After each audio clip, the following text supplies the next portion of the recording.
¿Qué tal? Bienvenido nuevamente a este resumen que hacemos de los capítulos del día de hoy. Hoy estamos ya en el libro primero de Crónicas y vamos a analizar en forma breve los capítulos 20, 21 y 22. En el capítulo 20 empieza presentando la conquista de la ciudad de Rabá por Joab. Dice que Joab dirigió al ejército en una serie de ataques exitosos contra la tierra de los amonitas. Y durante sus operaciones se sitió la ciudad de Rabá, la atacó y la destruyó. David estaba en Jerusalén. Sin embargo, el versículo 2 dice, cuando David llegó a Rabá, ya había Joab conquistado la ciudad. Dice que le quitó la corona de la cabeza del rey y la colocaron sobre él, sobre David. Esta corona estaba hecha de oro con gemas incrustadas y David descubrió que pesaba 34 kilos.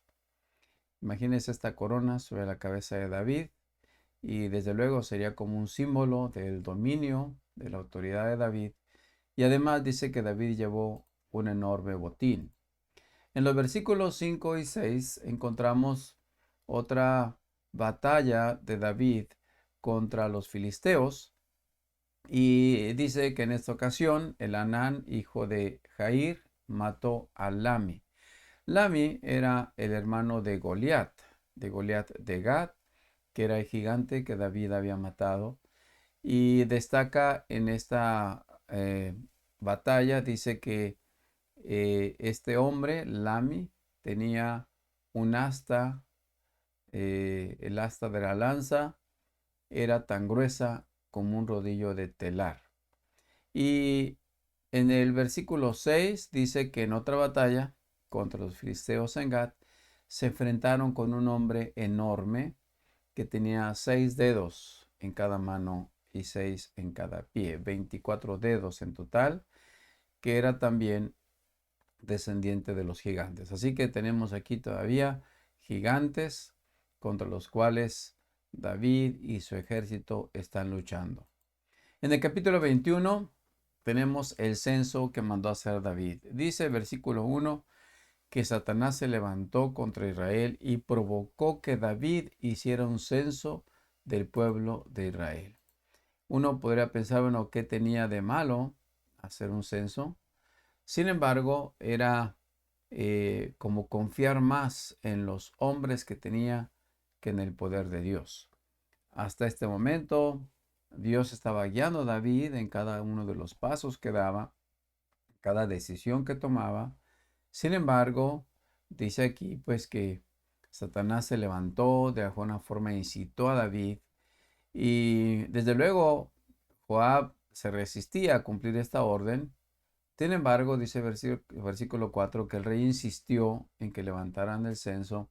Así que Joab viajó por todo Israel para contar al pueblo y luego regresó a Jerusalén. ¿Cuántas personas había? El versículo 5 nos dice que había en total en todo Israel 1.100.000 guerreros que podían manejar una espada y 470.000 en Judá.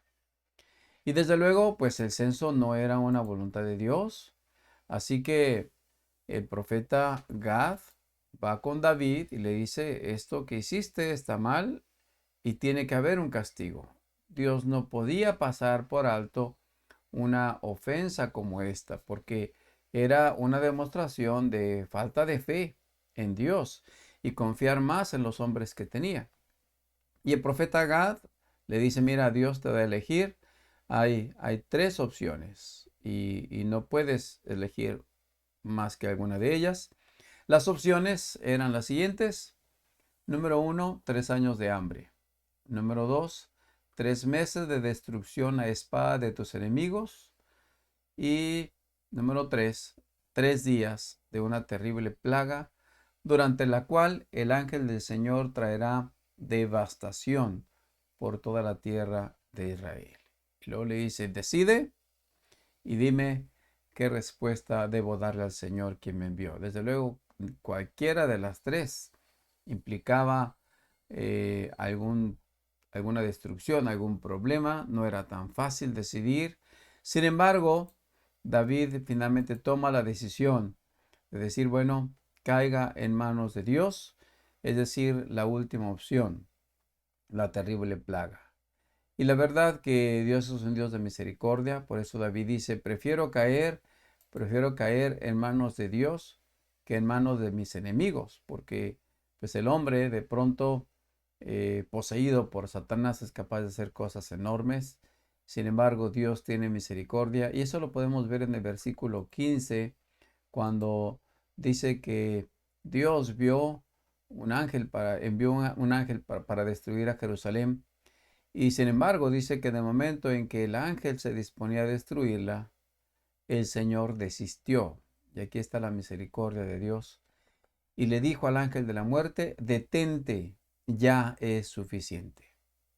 En ese momento, el ángel del Señor estaba de pie junto al campo de trillar de Arauna, el Jebuseo. Y desde luego, pues ahora había que hacer, pues digamos, una reparación de esto.